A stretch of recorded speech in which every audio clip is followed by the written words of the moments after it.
SWAT had to use every ounce of force they could to stop what Michigan Muslim was doing to neighbors. Time and time again, Muslim migrants keep proving that they have little intentions of assimilating into Western civilization after fleeing their third world country grab holes. As America continues to be stunned over the news of a Somali cop murdering a Minnesota white woman in cold blood, now another horrifying story is emerging about what a Michigan Muslim did to his neighbors, that predictably the liberal media is trying to bury. According to local reports, who are the only ones reporting on this story, authorities sent a SWAT team to raid Abdul Latif Kachman's apartment, after the Muslim kept continuously threatening to kill his neighbors unless they converted to Islam. The Muslim first began tormenting and traumatizing several of his neighbors at their shared complex back in January, where he attacked a male neighbor with a crowbar, telling him to bow down before his God, Allah, and convert.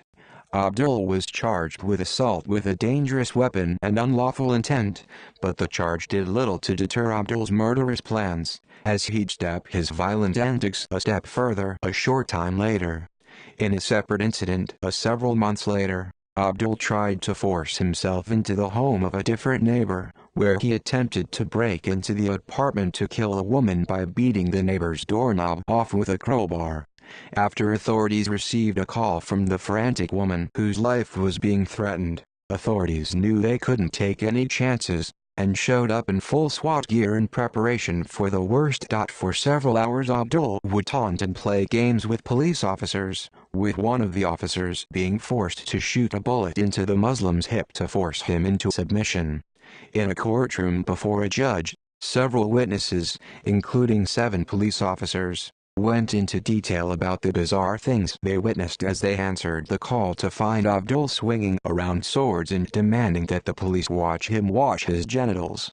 Michigan Live reported, Pittsfield Township, ME, a man taunted police officers by waving and rubbing together the edges of knives in a small Ypsilanti apartment before he was shot by a member of Washtenaw Metro SWAT in a January encounter. Police testified Thursday, July 20. Cases against Kachman, 33, of Ypsilanti were bound over to circuit court following preliminary examinations Thursday at Washtenaw County's 148-1 District Court. Kachman initially faced charges of first-degree home invasion, carrying a dangerous weapon with unlawful intent and malicious destruction of a building costing $20,000 or more in damage for the incident on January 13, 2017.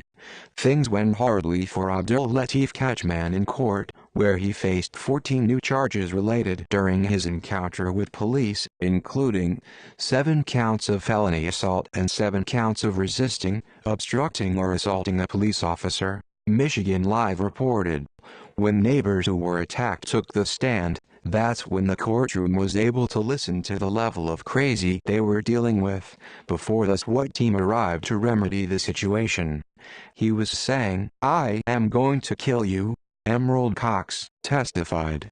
Cox went on to say that she encountered Abdul several times, where he came banging on her door during Christmas and accused her of spying on him. From there, things got more insane in the courtroom, as several officers testified about what they witnessed after arriving the scene.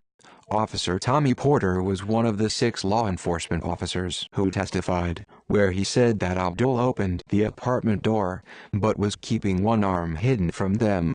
"I asked him to see his hands multiple times," Porter said. "I could see his left hand, and at one point, he props his right hand on the top of the door, and at that point, that's when I noticed he had what looked like a kitchen knife in his hand." The 2 officers drew tasers, but Kachman slammed the door, Porter said. Several police officers fired tasers when Abdul opened the door, but he quickly slammed the door again. It wasn't until higher-ranking officers arrived on scene that they were finally able to force their way into the apartment, where Abdul continued his little games, locking himself in a back bedroom. Periodically Abdul would crack open the door enough so the officers could see him waving around the swords. He'd open the door and then he'd close it and open the door. "It was like he was playing with us," another officer said. Finally, a negotiation team was called to scene, where Detective William Stanford, the first to enter the apartment as a crisis negotiator, according to court testimony. Lengthy attempts to end the situation peacefully were made, but Abdul kept denying orders while waving around his sword. Finally, the SWAT team was forced to engage, where a projectile with a foam tip was fired at the Muslim. But the round had little effect on the rabid Muslim, and finally, a member of the SWAT team was assigned to take him out with lethal force if necessary. Michigan Live went on. A less lethal weapon that uses projectiles with foam tips was fired once at Gunman to get SWAT members into the apartment. But it didn't seem to have an effect on Gunman, SWAT member and Ann Arbor police officer Andrew Vayner testified. When Gunman opened the door with a knife and sword over his head, 2 SWAT members deployed their less lethal weapons.